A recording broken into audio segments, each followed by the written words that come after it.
భారతీయ పురాణాల అగాధ లోతుల్లోకాల గమనంలో మరుగున పడిన మనల్ని అద్భుతంగా ఆశ్చర్యపరిచే 10 రహస్యాలు మీకోసం. బ్రహ్మదేవుడు ఒకసారి సృష్టిని ప్రారంభించే ముందు తన మనస్సులో అవ్యక్త విశ్వరూపంను ధ్యానించి ఆ రూపం నుండే సకల లోకాల నిర్మాణానికి ప్రేరణ పొందాడని పురాణాలు చెబుతాయి. వాయుదేవుడు ఒకసారి మేరు పర్వతంతో అహంకారంతో పోటీ పడగా మేరు పర్వతం శిఖరాగ్రాలను కోల్పోయి భూమిపై అనేక ద్వీపాలు పర్వత శ్రేణులు ఏర్పడ్డాయి.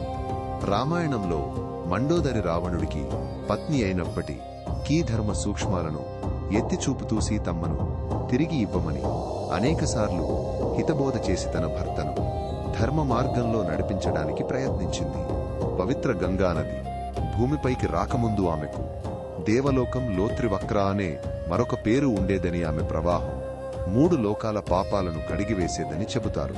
శ్రీకృష్ణుడికి ప్రీతిపాత్రమైన తులసిమాల కేవలం పూలదండ కాదని, అది కృష్ణుడిలోని భక్తి, ప్రేమ, విశ్వాసమనే 3 ప్రధాన గుణాలకు ప్రతీక అని భగవద్గీత వ్యాఖ్యానాలు వివరిస్తాయి.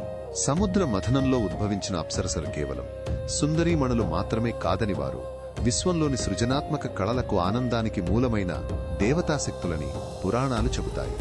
మహాభారతంలో భీష్ముడు తన బ్రహ్మచర్యం ప్రతిజ్ఞ చేసిన తరువాత తన గురువు పరశురాముడిని యుద్ధంలో ఎదుర్కోవటానికి పంచాస్త్రాలు అనే దివ్య ఆయుధాలను స్వీకరించాడు.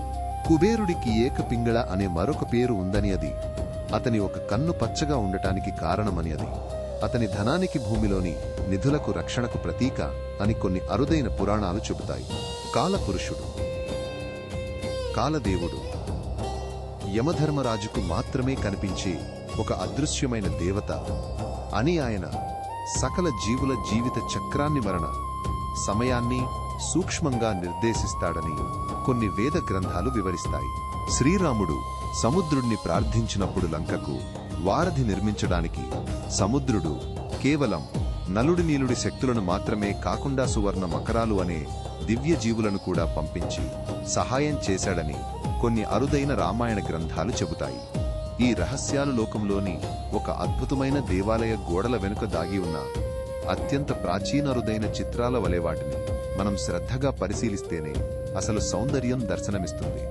ఈ అపురూప జ్ఞానాన్ని మరింత లోతుగా తెలుసుకోవడానికి మా ఛానల్కి ఇప్పుడే సబ్స్క్రైబ్ చేయండి.